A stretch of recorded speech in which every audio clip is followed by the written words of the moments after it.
ለዚህ ነው ህይወትን የማላምናት። ለዚህ ነው መኖር የሰው ስም ብቻ ነው የምለው። የአርቲስት አንዷለም ጎሳ እጮኛ ራሷን አጠፋች የሚሉ ከፍተኛ የሆኑ መረጃዎች እየወጡ ይገኛሉ። ቀነኒ አዱኛ በህይወቷ ደስተኛ የነበረች ሴትም ነበረች። ራሷን ከ5ኛ ፎቅ ወርውራ አጥፍታለች የሚሉ ከፍተኛ መረጃዎች እየወጡ ነው።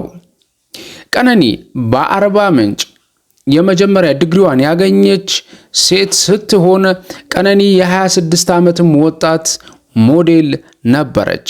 ቀነኒ የኦሮሞን ባህል በቲክታክ ገጿ እንዲሁም ደግሞ በሶሻል ሚዲያ የምታጋራ ሲሆን ባህሉንም የምታስተዋውቅ ሲሆን ቀነኒ ከዚህ በፊትም አንዳንድ አለመግባባቶች ከአርቲስቱ ጋር እንደነበሩባት አንዳንድ ምንጮች እየወጡ ይገኛሉ። ቀነኒ አይታችሁም ከሆነ የቲክታክ ገጿ ላይ ወደ ኋላ ከ6 ወር በፊት ደስተኛ እንዳልነበረችና አንዳንድ የሐዘን ሙዚቃዎችን ማጀቢያ አድርጋ ፖስትም የምታደርግ እንደነበረ የቲክታክ ገጿ ይጠቁማል ማለት ነው። እዛ ላይ የተቀመጠው ቪዲዮ ከጓደኞቿም ጋር ያወራችበት ሜሴጅ እንደሚጠቁመው ከሆነ ቀነኒ ከአርቲስቱ ጋር አንዳንድ አለመግባባቶች እንደነበሩም ከዚህ በፊትም ከአንዷለም ጋር የፍቅር ጥያቄዎችን ሲያቀርቡ እሷ ከሌላ ወንዶች ጋርም ቀነኒ እንደነበረች አርቲስቱ ተጣልቶም እንደነበረም እንዲሁም ደግሞ የሽጉጥ መመዛዘዝም አንዳንድ ነገሮች እንደነበሩ መረጃዎች እየጠቆሙ ይገኛሉ። ቀነኒ መቻራ ከተማ ነበር የተወለደችው፣ እዛውም ነበር ያደገችው። ቀነኒ ወላጆቿን የምታስደስት ፍልቅልቅ ከሁሉም ሰው ጋር ተግባቢ የነበረችም ሴት እንደነበረች ጓደኞቿ ይመሰክራሉ።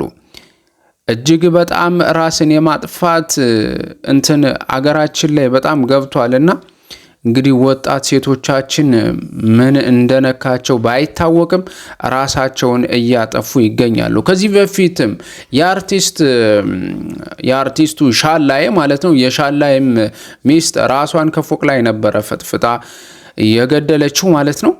አሁንም እንደዚህ አይነት የአርቲስቶች ሚስት ተደጋጋሚ የራስን ማጥፋት ነገሮች እየተከሰቱ ይገኛል። እባካችሁ ለወላጆቻችሁም እስቡ። የወደፊት ህይወታችሁን ቆም ብላችሁ በሰከንዶች ብታስቧቸው ብሩህ የሚሆኑ ነው የሚሆኑት ማለት ነው። ከባድ ውሳኔዎችን አትወስኑ ለማለት እንወዳለን። አዳዲስ መረጃዎች ካሉ የምንመጣ ይሆናል።